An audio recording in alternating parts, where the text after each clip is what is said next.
চ্যানেলটি সাবস্ক্রাইব করুন, শেয়ার করুন, লাইক করুন। Thank you. আর আমি আল্লাহ পাকের দুটো ঘোষণা, এক তোমাদের সম্পদ আর এক তোমাদের সন্তান। এই দুটো জিনিস যেন আমি আল্লাহ পাকের হুকুমের বাইরে কখনো চালাবে না। যদি চালিয়ে দাও, আমি মাস্টার ডাক্তার দেখবো না, আমি হাফেজ মাওলানা বুঝবো না, আমি উকিল প্রফেসর দেখবো না, আমি আরবি বিগাড়ি দেখবো না, আমি বাঙালি গুজরাটি বুঝবো না। আমি আল্লাহ পাকের ঘোষণা, দুনিয়াতে ক্ষতিগ্রস্ত হবে, কোনো বেটা তোমাকে রুখতে পারবে না। যেখানে যাবে লাঞ্ছিত অপমানিত হবে, সম্মান কখনো নসিবে জুটবে না। আমার আল্লাহ পাকের ঘোষণা, ছেলেকে যেন গরু ছাগল তৈরি করো, ছেলেকে যেন অমানুষ তৈরি করো না। মোরার ওই বাজারে বসে আছি, স্টেশন থেকে বেরিয়ে একটা খোড়াওয়ালা চায়ের দোকান আছে, কি নাম যেন লোকটা, তো একজন দাড়িওয়ালা মানুষ, হুজুর সালাম আলাইকুম। আমি ওয়ালাইকুম আসসালাম। বলুন। বলে হুজুর আপনার পরিচয় বলে অমুক তমুক হেন তেন, আমার নাম আমিরুল ইসলাম। লোকে আমাকে চতুর্বেদী বলে। বলে হুজুর চতুর্বেদী কেন বলে? বলে শোনো, চার বেদ সম্পর্কে অবগত, বেদ নিয়ে কথা বলি, তাই আসাম জেলায় নিউ বঙ্গাই গ্রামে বিখ্যাত বুদ্ধিজীবী মানুষরা চতুর্বেদী উপাধি দিয়েছে। চতুর্বেদী লোকে বলে। এই মুসলমান, তো চাচা বলে আমার একটা ছেলে আছে, বুঝলেন, আমার ছেলেটাকে মানুষ তৈরি করেছি। আমি কি করছো? বলে ছেলেটাকে বিএড করিয়েছি, বিটেক করিয়েছি, অ্যাডভোকেট করবো, ছেলেটা উকিল হয়ে যাবে। আমি ছেলেটা যে মানুষ হয়েছে তুমি জানো? তুমি জানো? আমার আল্লাহ পাক প্রতিটা প্রাণীর খাবারের যে ব্যবস্থা করেছেন, ইজ্জত দিয়েছেন আমার আল্লাহ। এই মাদ্রাসা তুলাবা ইলম ছেলেগুলোকে জিজ্ঞাসা করো যে কেমন করে খেতে হয়, কেমন করে খাবারের সময় বসতে হয়, আর খাবার পরে কেমন করে চেটে খেতে হয়। মাদ্রাসার ছেলেগুলো জানে কি জানে না? বলেন। গরুকে আপনি যত ভালো খাবার দেবেন, গরু খাবে, কিছু ফেলবে, কিছু নষ্ট করবে, কিছু খাবে। মুরগিকে আপনি খাবার দেবেন, মুরগি কিছু খাবে, কিছু আঁচড়ে ফেলে দেবে, কিছু নষ্ট করবে। তোমার ছেলেটা মানুষের মতো খাবার খায় না গরু ছাগলের মতো খাবার খায়? তুমি বলো তো। তাও তো বটে, ছেলেটা খাবার তো মানুষের মতো খায়। মুসলমান, এই মাদ্রাসার ছেলেগুলোকে জিজ্ঞাসা করবেন যে বাবা, পেশাব করার পরে কেমন করে ইস্তেঞ্জা করতে হয়, আর যেমন করে ইস্তেঞ্জা করতে হয়, পেশাব করার সময় হাঁটুর কাপড়টাকে তুলে ন্যাংটো হয়ে পেশাব করতে হয় না? মুসলমান, মাদ্রাসার তোলাবা আলিমগুলো সব বলে দেবে। পেশাব করার পদ্ধতি, কোন পা দিয়ে ঢুকতে হয়, কেমন করে বসতে হয়, পেশাব করার পরে কেমন পাক পবিত্র হতে হয়, মাদ্রাসার ছেলেগুলো জানে। প্রতিটা প্রাণী পেশাব পায়খানা করে, কিন্তু গরু ছাগলের পেশাব দেখবেন নিজের ইজ্জতটা বাইরে বার করে দিয়ে, লজ্জাস্থান বাইরে বার করে দিয়ে পেশাব করে। করে কি করে না? করে কি করে না? আপনার ছেলেটাকে মানুষ করছেন, গর্ব করছেন আমার ছেলেটা মানুষ তৈরি হচ্ছে। আপনার ছেলেটাকে জিজ্ঞাসা করবেন, বাবা কলেজে পড়ছো, ভার্সিটিতে পড়ছো, পেশাব করার সময় কুকুরের মতো দাঁড়িয়ে দাঁড়িয়ে পেশাব করো না মুসলমানের মতো পেশাব করো? বলো। তোমার ছেলেটার খবর নিয়ে দেখো, তোমার ছেলেটা অমানুষ তৈরি হয়ে গেছে। হ্যাঁ শোনো, আমি তোমাকে মাস্টার ডিগ্রি করতে মানা করি নাই, তোমাকে উকিল হতে হবে, তোমাকে প্রফেসর হতে হবে, কিন্তু আল্লাহ রাসূল বলে দিয়েছেন ইসলামের কোরআন হাদিসের জ্ঞান অর্জন করা ফরজ করা হয়েছে, এটা তোমাকে পালন করতেই হবে। হ্যাঁ, এ শিক্ষিত বন্ধুরা, আল্লাহর নবী সাল্লাল্লাহু আলাইহি ওয়াসাল্লামের ঘোষণা, কুন আলিমান আও মুতাআল্লিমান আও মুস্তামিআন আও মুহিব্বান লাহুমা ফালা তাকুন খামিসা। আল্লাহর নবী উম্মতের জন্য চারটে অফার দিয়েছেন। কুন আলিমান আও মুতাআল্লিমান আও মুস্তামিআন আও মুহিব্বান লাহুমা। যদি পারো প্রথম তোমরা আলেম হয়ে যাও, আলেম হয়ে যাও, তাও যদি যদি না পারো তাদের ইলম হয়ে যাও, মানে তাদের ছাত্র হয়ে যাও, সেটাও যদি না পারো তাদের কথাগুলো তোমরা শুনে নাও, তাও যদি না পারো হৃদয় থেকে তাদেরকে মহব্বত করে নাও। আমি রাসূলুল্লাহ 4টে অফার দিলাম, তবে 5 নম্বরে যেও না। যদি 5 নম্বরে চলে যাও অপমানের শেষ থাকবে না, জাতি যেখানে যাবে কষ্ট পাবে, সব মানুষেরা তোমাকে লজ্জিত অপমানিত করে দেবে, কোনো মানুষ তোমাকে ইজ্জত দেবে না। এবার আমাদের দিকে তাকিয়ে দেখেন, আমরা আলেম হতে পারলাম, কথা বলেন এমন করে ঘাড় নড়াচ্ছে না, ওই বড় আলেম বলেন না, আমরা আলেম হতে পারলাম, তালবে ইলম হওয়ার চেষ্টাটুকু করলাম, তাদের কথাগুলো শুনলাম, তাদের কথাগুলো শুনবো না, আর তাদের সাথে মহব্বতটুকু রাখবো না। যদি তাদেরকে মহব্বত করতেন তাহলে আপনার ছোট বোনটা কেন, আপনার ছোট বোনটার সাথে বিয়ে কেন এড়ে গরুর সাথে হলো, যে দাঁড়িয়ে দাঁড়িয়ে পেশাব করে, জীবনে কোনোদিন পেশাব করে পানি নেয় না। ঠিক বলছি না ভুল বলছি? যেমন মোরারাই মাদ্রাসায় জলসা হচ্ছে, তবে শোনো, অনেক মানুষ বেড়াতে এসেছে, মেলাতে ঘুরেও বেড়াচ্ছে। যদি কোনো ছেলে নিজের বোনের হাতটা ধরে জলসাতে আসে, ভালো কথা, রাসূলুল্লাহ এমন কথা বলেছে, ভাই বোনের সাথে সুসম্পর্ক রাখো, কিন্তু নিজের বোনকে তাড়িয়ে দিয়ে নিজের শালীর বগলে হাতটা গুঁজে যদি জলসাতে আসে, তাহলে তোমারও বাস, তোমার বাপের আজুরা বাস। বোনের ছেলে যদি বলে মামা, ও তখন বলে ওরে বোন তোর ছেলেটাকে থামা। আর শালীর ছেলেটা যদি বলে খালু, এমাল বলে বয়ে যায় নুনটা আলু। যদি তোমার ভাগ্নেটা কষ্ট হয়ে দুঃখ পেয়ে বাড়ি ফিরে যায়, তবে আমার আল্লাহ পাক, আমার রাসূলুল্লাহ তোমার প্রতি নারাজ হয়ে যায়। আর তোমার শালীর ছেলেটা যদি তোমাকে পাওয়াতে তোমার ব্যবহারে খুশি হয়, তবে জানতে হবে আজুরা বাস তুমি পাবে, অন্য কেউ পাবে না। বুঝতে পারলে? এই জলসাতে শাশুড়ি এসেছে, আর জলসার রাস্তায় মেলা বসে গেছে, চপ নিয়েছো, পাপড় নিয়েছো, থালা ভর্তি পাপড়, শাশুড়িকে খেতে দিয়েছো, আর সেই জায়গায় যদি মা বাদ যায়,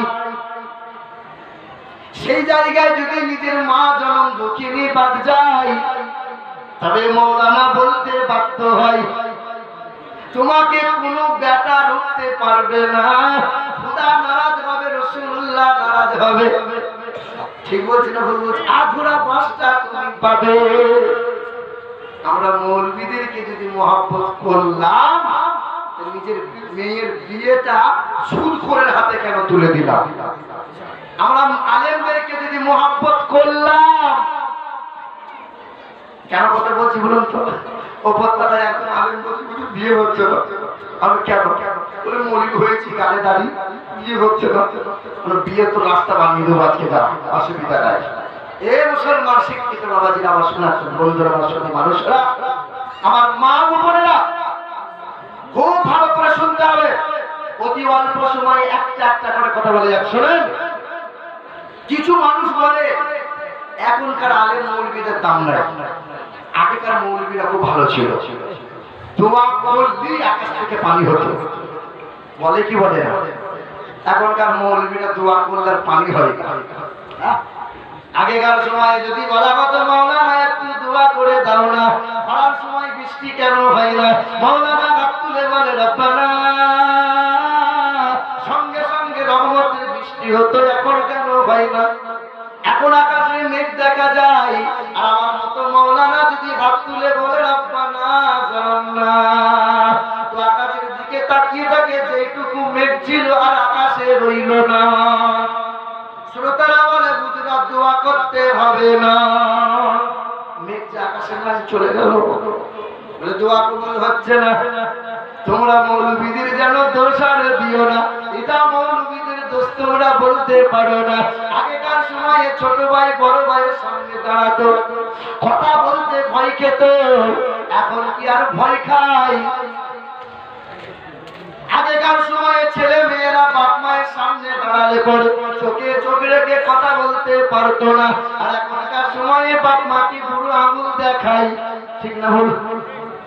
আগেকার সময়ে তোমার মা বোনেরা রাস্তা দিয়ে গেলে পরে পিঠের চামড়া দেখা যেত না, আর সন্ধ্যাবেলায় যখন ইউনিভার্সিটি থেকে নেমে মাদ্রাসায় এলাম তো মা বোনেরা এমন করে পেটের চামড়া দেখিয়ে দিচ্ছে, অসুবিধা হবে না। ঠিক বলছি না ভুল বলছি? অসুবিধা হচ্ছে নাকি আপনাদের? আগেকার সময়ে মা বোনেরা হাতওয়ালা জামা পড়তো, কোনোই দেখা যেত না, আর এখনকার মা বোনরা বলছে হ্যান্ডেলওয়ালা জামা দিলে আর পরবো না। আগেকার সময়ে মৌলানা রাস্তা দিয়ে চলে গেলে ছোট ছোট মাসুম বাচ্চাগুলো ভয়ে রাস্তায় বেরোতো না, আর এখনকার সময়ে মৌলানা যদি রাস্তা দিয়ে চলে যায় ছোট ছেলেরা সিটি বাজায়, আকাশের ফেরেশতা বলছে তোর মাথায় বাজ পড়বে, মৌলবীকে সম্মান দিবি না, তা আলেমদের কদর নাই তো মৌলবীর দোয়া এমনি কাজে লাগবে? এ মুসলমান শিক্ষিত বন্ধুরা, আমার শুধু মানুষেরা, মাদ্রাসায় ছেলেগুলোকে পড়ান, তালিম দেন, কোরআন হাদিসের ইলম হাসিল করার জন্য মাদ্রাসায় ছেড়ে দেন। তোমার ছেলে বড় হবে, মানুষের মতো মানুষ হবে, কবরে হাসরে বাপ মা নাজাত পেয়ে যাবে। জোরে বলুন সুবহানাল্লাহ। আমার শিক্ষিত আব্বাজান, আমার শোনাচ্ছেন বন্ধুরা, আমার শুধু মানুষেরা, একটা কথা বলতে হয়, এ আমার মা বোনেরা, তোমাদের জন্য কিছু না বললি নয়, শুনে রেখে দাও মা। খ্রিস্টান ধর্মের ওই মেয়েটার কথা বারবার বলি আমি, তোমাদের কাছেও কথাটা বলে দিয়ে যাই। এলাকার বহু মানুষ আমাকে জানে, অনেক মানুষ জানে, অনেক মানুষ জানে না। খ্রিস্টান ধর্মের একটা মেয়ে ছিল, তোমরা যেমন মুসলমান ঘরের মেয়ে, ওই খ্রিস্টান ধর্মের মেয়েটা বড় শিক্ষিতা মেয়ে, অনেকগুলো ডিগ্রি করেছিলেন তিনি, অনেকগুলো গ্রন্থ লিখেছিলেন তিনি। খ্রিস্টান ধর্মের মেয়ে, আমেরিকা দেশে তার বাড়ি, মেয়েটার নাম হলো লরেন ভূত লেখিকা।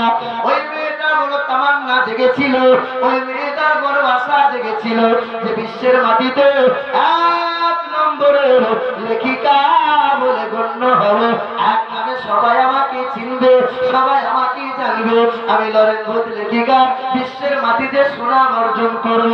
এই মনোভাব নিয়ে বড় বড় পাদ্রী, বড় বড় ধর্মগুরু, বড় বড় পণ্ডিতদের সাথে উঠাবসা করে, চিন্তা ভাবনা করে, পরামর্শ নেয়, পরামর্শ নিয়ে বলে শোনো শোনো, ইসলাম ধর্মের মহাগ্রন্থ আল কোরআন শরীফ নবী মুহাম্মদের উপর অবতীর্ণ হয়, এই কোরআন শরীফের ভুল আজ পর্যন্ত কেউ বার করতে পারে না।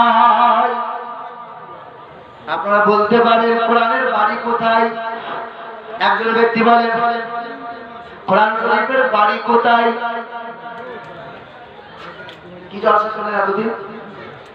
কোরআন শরীফের পারা নম্বর 30, সূরার নাম সূরা বুরুজ, শেষ নম্বর আয়াতটা দেখো, বাল হুয়া কুরআনুম মাজিদ ফি লাওহিম মাহফুজ। এই কোরআনের বাড়ি হলো ওই লাওহে মাহফুজ। এই কোরআনটা সাধারণ কিতাব, এই কোরআনটা কোন বিদ্রোহী কবি কাজী নজরুলের কবিতা নয়, এই কোরআনটা কবি জসিমউদ্দিনের নকশিকাতা নয়, এই কোরআনটা রবি ঠাকুরের কোন কবিতা কাব্য নয়, এই কোরআনটা পৃথিবীর জমিনে কোন বৈজ্ঞানিকের বিজ্ঞান নয়, কোন ঐতিহাসিকের ইতিহাস নয়, ওয়া ইন্নাহু লাতানজিল রাব্বিল আলামিন। এই কোরআনটা হলো মহারব্বুল আলামিনের কালাম, রাসূলুল্লাহর উপর আমার আল্লাহ পাক অবতীর্ণ করে দিলাম। গোল্ডেন ক্যারারা সদস্য আপনাদের কাছে আবেদন করবো, আপনারা লঙ্গরখানায় পৌঁছে যান। গোল্ডেন ক্যাটারারের সদস্যরা আপনারা লঙ্গরখানায় পৌঁছে যান। মুসলমান শিক্ষিত বন্ধুরা, আমার সুধী মানুষেরা, এই কোরআনটা আজ পর্যন্ত কেউ ভুল ধরতে পেরেছে? কোরআন শরীফে কি আছে? 30টা পারা আছে। কোরআন শরীফে 540টা রুকু আছে। কোরআন শরীফে 114টা সিরা আছে। কোরআন শরীফে 14টা সিজদা আছে। কোরআন শরীফে 6666টা আয়াত আছে। কোরআন শরীফে 86430টা বাক্য আছে। ওই কোরআন শরীফে 3,23,671টা অক্ষর আছে। সুবহানাল্লাহ। এই কোরআন শরীফটায় কোনো ভুল নাই। বড় বড় পণ্ডিতরা বলেছে নরেন্দ্র কিন্তু আমাদের খ্রিস্টান ধর্মের মেয়ে শোনো, তুমি যদি বিশ্বের জমিনে 1 নম্বর সুনাম অর্জন করতে চাও, লিখিকা বলে সুনাম অর্জন করতে চাও, তুমি কোরআন শরীফের একটা ভুল বার করে দাও। এই মেয়েটা কি করলো? সাংবাদিক সম্মেলনে দাঁড়িয়ে গেল। ওই মেয়েটা সাংবাদিক সম্মেলনে দাঁড়িয়ে ন্যাংটা পোশাক পরে, বেহায়া বেলজ্জা শরমের মতো পোশাক পরে সাংবাদিক সম্মেলনে দাঁড়িয়ে দাঁড়িয়ে উচ্চ স্বরে বলে দিল, দেশ বিদেশের মাটিতে কোরআনটার বিরুদ্ধে প্রচার করে দাও, কোরআনটার ভুল বার করে কোরআন শরীফের লাঞ্ছিত পদদলিত করে দেব, আর মুসলমানদের মুখে ধামা ঘষে দেব। বলুন নাউজুবিল্লাহ। বড় চক্রান্ত করে এই মহিলাটা ঘোষণা করে চলে গেল। 2 বছর পরে এই খ্রিস্টান ধর্মের মেয়েটা আবার সাংবাদিক সম্মেলনে দাঁড়ালো। সম্মেলনে দাঁড়িয়ে শত শত খ্রিস্টানদের সাংবাদিকরা খোশ মিজাজে মাইক্রোনে দাঁড়িয়ে আছে। বলুন ম্যাডাম, সেই দিন যখন মেয়েটা দাঁড়িয়েছে, ইহার পর্দাশীরা পোশাক বোরখা পরেছে, সুন্দর পোশাক পরে চোখটা আর হাতের আঙুলগুলো খুলে রেখে কোরআন শরীফটা বুকে নিয়ে একবার চুমা দেয়, একবার কপালে ঠেকায়, একবার মাথায় নেয়, বুকে জড়িয়ে ধরে, আর উচ্চ স্বরে বলে কালমা লা ইলাহা ইল্লাল্লাহ মুহাম্মাদুর রাসূলুল্লাহ। খ্রিস্টান ধর্মের সাংবাদিকরা চিন্তা করে, সেই দিন ওই মেয়েটা ন্যাংটা পোশাক পরেছিল, কি এমন হয়ে গেল মেয়েটা আজকে পর্দাশীলা কোরআন বুকে নিয়ে কলমা পড়ে। এখন মুসলমানদের ঘরের মা বোনেরা বেশরমের মতো পোশাক পরে কি পরে না? আপনাদের মুরারই এলাকার মা বোনরা খুব ভালো, বেহায়া বেলজ্জা বেশরমের মতো পোশাক পরে, তো সবাইকে ওরা মুখ দেখাবে, কিন্তু মৌলবীকে মুখ দেখাবে না। হে মুসলমান শোনাচ্ছে তো বন্ধুরা, আমার সাথী মানুষেরা, আমার মা বোনেরা, একটু শরম হও, একটু লজ্জাশীলা হও। আর লজ্জা শরম যদি না হয়, ওই লজ্জাবতী বলে একটা গাছ আছে। কি গাছ বলে? ওই লজ্জাবতী গাছের শেকড় বেটে খেয়ে লজ্জা শরম একটু আসবে। আমার শিক্ষিত আব্বাজান, আমার ভাইজানেরা, এই আমার মা বোনেরা, তোমাদেরকে রাতের বেলায় বলে যাই, ওই খ্রিস্টান ধর্মের মেয়েটা বলে, শোনো, 2 বছর আগে কোরআন শরীফের ভুলবার করবো বলে ঘোষণা করেছিলাম, তোমরা দেশ বিদেশের মাটিতে প্রচার করে দিয়েছো, তবে আজ শুনে রেখে দাও, আমি লরেন ভূত লেখিকা বলছি, 2 বছরে আমি ওই কোরআন শরীফটা 1 বার 2 বার নয়, 52 বার আমি খতম করলাম। মুসলমান, ওই মেয়েটা বলে, বাইবেল পড়েছি আমি 1 বার 10 বার পড়েছি, আর পড়তে ভালো লাগে না। রামায়ণ পড়ি, বেদ পড়ি, ত্রিপিটক পড়েছি, 1 বার 2 বার 5 বার পড়েছি, আর পড়তে ভালো লাগে না। বিদ্রোহী কবি নজরুলের কবিতা 2 বার 5 বার পড়বে, আর ভালো লাগবে না। কবি জসিমউদ্দিনের কবিতা 2 বার 4 বার পড়বে, আর পড়তে ভালো লাগবে না। কিন্তু পৃথিবীর জমিনে আমার আল্লাহ পাক রাসূলুল্লাহর উপর এমন একটা কিতাব দিয়েছেন, এমন একটা চিঠি দিয়েছেন, বান্দা তুমি যতবার পড়বে, যত বছর ধরে পড়োই না কেন, যতই পড়বে ততই পড়তে ভালো লাগবে। ভালো লাগে কি লাগে না? 40 বছর নামাজ পড়ছেন, 7 বছর নামাজ পড়ছেন, সূরা ফাতিহা আলহামদুলিল্লাহি রাব্বিল আলামিন রহমানির রহিম নফলে সুন্নতে ফরজে পড়তে হয় কি হয় না? উপায় তো নাই, ওইটাই পড়তে হবে। যে যত সুন্দর করে পড়ে ততই শুনতে ভালো লাগে। এমন একটা কালাম এই খ্রিস্টান ধর্মের মেয়েটা বলে যে আমি 2 বছরে 52 বার তেলাওয়াত করে দিলাম। কিন্তু আমাদের মা বোনদেরকে জিজ্ঞাসা করে, হ্যাঁ মা কোরআন শরীফ জানো? বলে হ্যাঁ জানি। বলে কখন পড়বে? বলে দাদু মরলে। বলে কখন পড়বে? বলে শাশুড়ি যখন পটল তুলবে তখন, তার আগে পড়বে। এই মুসলমান শিক্ষিত আব্বা যারা, আমার ভাই জানেরা, কোরআন শরীফটা দাদু মরলে পরে খতম, আর নানি শাশুড়ি মরলে পরে 2 খতম দেবে। আমার আল্লাহ কোরআন তো এই জন্য অবতীর্ণ করেছে। আমার আল্লাহ আমাদের উদ্দেশ্য কি? খতম করবে সব, খতম করবে সব, ওই জন্য না মুসলমান। কোরআন তো গাইড নেই, কোরআন তো পূর্ণাঙ্গ জীবন ব্যবস্থা। কোরআন পড়ো, নিজের জীবনকে সুন্দর করো। আমার শিক্ষিত আব্বা জান, ওই মেয়েটা কি করলো? কোরআন শরীফ খুলে দেখতে পেল যে কোরআন শরীফের পারা নম্বর 21, পৃষ্ঠা নম্বর 19, আয়াত নম্বর 21, লাইন নম্বর 13 আল্লাহ পাক জানিয়ে দিল, লাকাদ কানা লাকুম ফি রাসূলিল্লাহি উসওয়াতুন হাসানাহ ওয়া ইন্নাকা লাআলা খুলুকিন আযীম। কোরআনের পারা নম্বর 29, সূরা নাম, সূরা কালাম, লাইন নম্বর 15, পৃষ্ঠা নম্বর 3, আয়াত নম্বর 3 আমার আল্লাহ পাকের ঘোষণা। আমি রাসূলুল্লাহকে বড় আদর্শ চরিত্র দিক দিয়ে আজিম করেছি, দেখা শোনা জানা সর্বদিক দিয়ে রাসূলুল্লাহকে বড় করেছি। আমার রাসূলুল্লাহর মতো দ্বিতীয় কেউ হবে না। এই মেয়েটা যখন জানতে পারলো, বেদ পড়ে, বেদের পাতায় দেখতে পাই the name, whose first letter will be M and the last letter will be Q, and who will is the meat of a four-footed animal for mankind through him, he is a messenger or prophet sallallahu alayhi wa sallam। বাইবেলে এমন কথা লেখা রয় যে নামের প্রথম অক্ষর M, শেষের অক্ষর D, যিনি সততা বিশ্বমাংস ভক্ষণ করিবেন তিনি জগৎগুরু, তার কথা বলা হয়েছে সামবেদে 2 নম্বর অধ্যায় মোটা অক্ষরে লেখা আছে, হতার মেন্দ্র মহাশরীন্দ্রম ইয়া দেবী সর্বভূতে শান্তিরূপে ওম নমস্তুতে নমো নমঃ। কি বলা আছে বলো?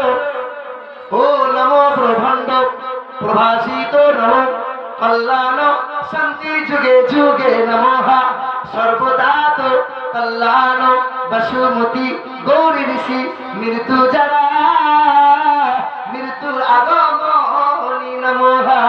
এর মানে হলো, অনুবাদটা হলো, তিনি বিশ্ব ব্রহ্মাণ্ডের মালিক, তিনি আসমান ও জমিনের মালিক, তিনি নীল গগনের মালিক। তার ইচ্ছার বাইরে গাছের পাতা নড়ে না, তার ইচ্ছার বাইরে কোনো কিছু চলে না।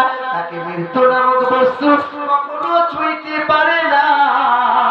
তিনি বলেন এক দ্বিতীয় লা শারীকা লাহ, তিনি বলেন স্রষ্টা।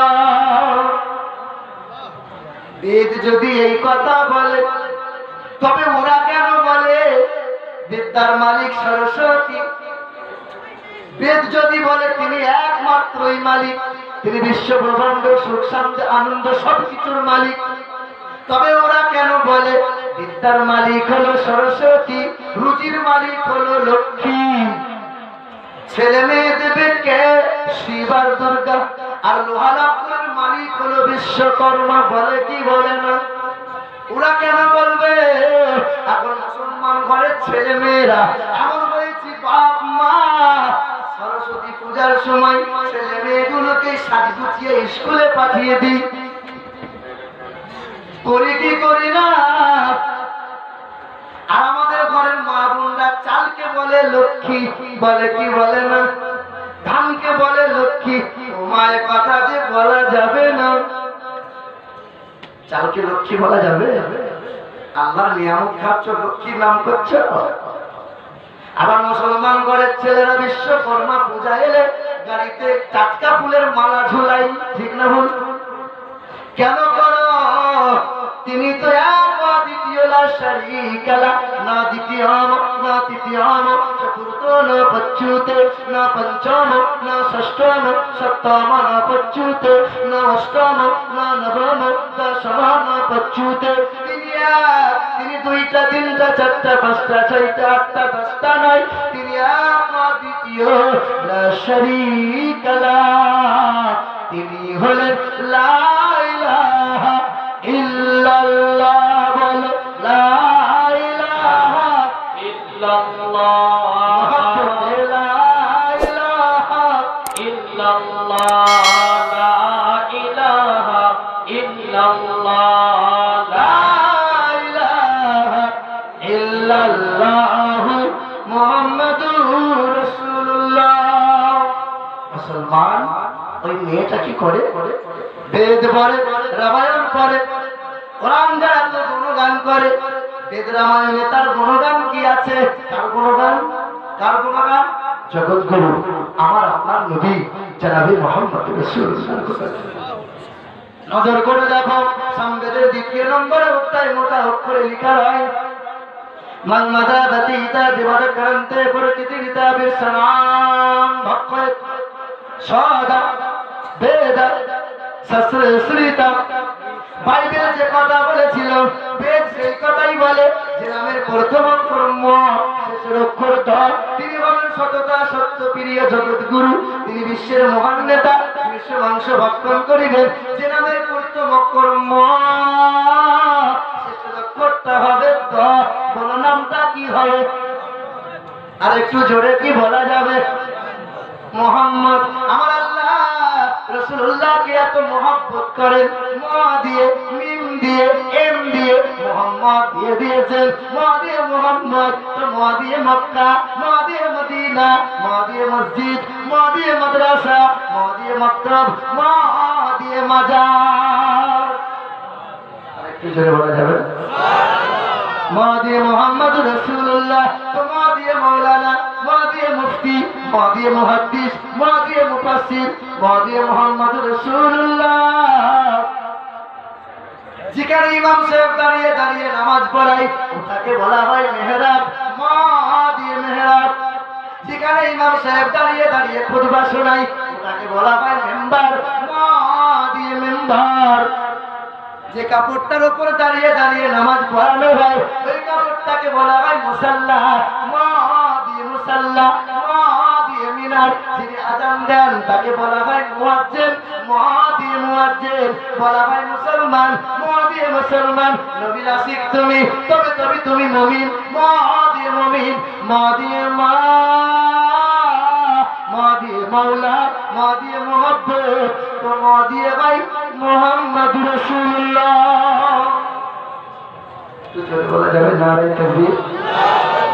আর একটু আস্তে করে নারে তাকবীর, নারে তাকবীর, নারে রিসালা, নারে হায়দারি। জলসা কমিটি জিন্দাবাদ, জলসা কমিটি জিন্দাবাদ, দ্বীন ইসলাম জিন্দাবাদ, খাজা কা হিন্দুস্তান, মাসলা কে আলা হযরত জিন্দাবাদ, উলামায়ে আহলে সুন্নাহ জিন্দাবাদ। মুসলমান আমার শিক্ষিত বন্ধুরা, কোরআন পড়ে হাদিস পড়ে तमाम ধর্মগ্রন্থ রিসার্চ করে জানতে পারে যে গোলামি যদি করতে হয় একজনই আছেন, তিনি বিশ্বের মহান নেতা। নেতাগিরি শিখতে চাও? হ্যাঁ, নেতাগিরি শিখতে চাও তো নবী মুহাম্মদ রাসূলুল্লাহকে তার আদর্শ দেখো। তো বাবা রাজনীতির কথা বলবো না, রাজনীতির শেষ সময় শেষ হয়ে গেল না, তা বলে আমাদের সব সভাপতিরা আছেন, আমার শিক্ষিত আব্বাজান, আমাদের একটা ঘোষ আছে, ঘোষ বুঝলেন? ঘোষ আছে না? কিছুদিন আগে বলেছিল যে মুসলমান তোমাদেরকে চলে যেতে হবে পাকিস্তান, আর না হয় চলে যেতে হবে গোরস্থান। বলেছিল না বলে নাই? ওরা বলেছিল, আমি আপনাদেরকে বলছি না যে ভোট আপনি সিপিএম কে দেবেন, তৃণমূল, এটা বলছি না। রাজনীতি ব্যক্তিগত ব্যাপার, ভোট কাকে দেবেন এই কথা আমি আপনাকে বলতে আসি নাই। কিন্তু সামনে ভোট, আপনার কিছু হাত করে বলে যাচ্ছি ওই এমএলএ কে সিটে বসানোর জন্য, এমপির মর্যাদা বাড়ানোর জন্য, কাউকে নেতা বাড়ানোর জন্য তোমার স্ত্রীকে যেন বেদব বানিয়ে দিও না। তোমার পায়ে হাত রেখে বলে যেতে চাই, কাউকে এমএলএ এর পদে বসানোর জন্য তোমার ছেলেগুলোকে যেন এতিম করে দিও না। মুসলমান বোঝো, এই শোনো, মুসলমানদের অবদান নাই কি? যেদিকে তাকাবে সব মুসলমানদের অবদান দেখবে। সেদিন বলেছিলাম শোনো, শোনো, ক্লিপ ঘোষ করা শোনো, মুসলমানদেরকে যদি চলে যেতে হয় না, একটা কবরের দাম সুদে আসলে নেবে।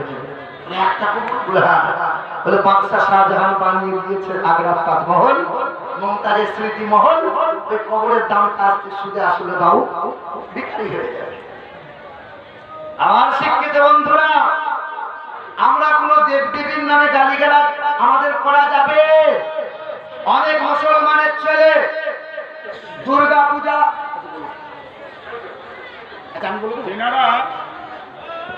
রাস্তার ধারে যাদের দোকান বা টোটো আছে আপনারা রাস্তা ক্লিয়ার করুন। যাদের টোটো বা দোকান বসে রেখেছেন আপনারা রাস্তা ক্লিয়ার করুন। মা বোনেদেরকে বলবো আপনারা দয়া করে একটু বেরিয়ে যান। মা বোনেরা যান, কোন পুরুষ ব্যক্তি বসবে না, কেবলমাত্র মা বোনেরা বসবে, একজনও পুরুষ ব্যক্তি বসবেন না। এবং নিজের মা বোন ভেবে আপনারা দূরে সরে যান। যারাই রাস্তায় দাঁড়িয়ে আছেন নিজের মা বোন ভেবে আপনারা তাদেরকে বসার ব্যবস্থা করে দিন, আপনারা সরে যান। মা বোনদের পরে পরে ইনশাআল্লাহ আপনাদেরকে খাওয়ানো হবে। না করে আপনারা আস্তে আস্তে বেরিয়ে যান।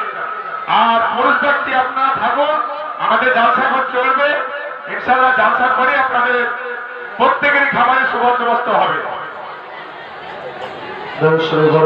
আল্লাহুম্মা সাল্লি আলা সাইয়্যিদিনা মাওলানা মুহাম্মদ আলা আলি সাইয়্যিদিনা মাওলানা মুহাম্মদ সাল্লু আলা মুহাম্মাদ সাল্লু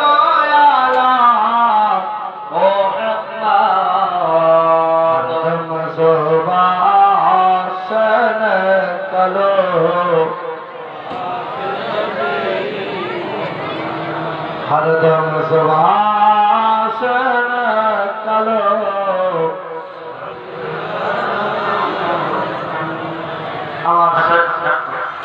পুরুষ বাপ ভাইরা যিনারা বাইরে আছেন আপনারা ভিতরে চলে আসুন। পুরুষদেরকে এবার ভিতরে খাওয়ানো হবে, রাস্তায় পুরুষ ব্যক্তি খাওয়ানো হবে না। যিনারা পুরুষ ব্যক্তি আছেন ভিতরে চলে আসুন। মা বোনেরা রাস্তায় খাবেন, আপনারা ভিতরে খাবেন। আপনাদের পুরুষদের জন্য ভিতরে ব্যবস্থা করা হবে, রাস্তায় দাঁড়িয়ে থাকবেন না। রাস্তায় এবার পুরুষদের খাবার বন্ধন করা হবে না। সমাপ্তির দিকে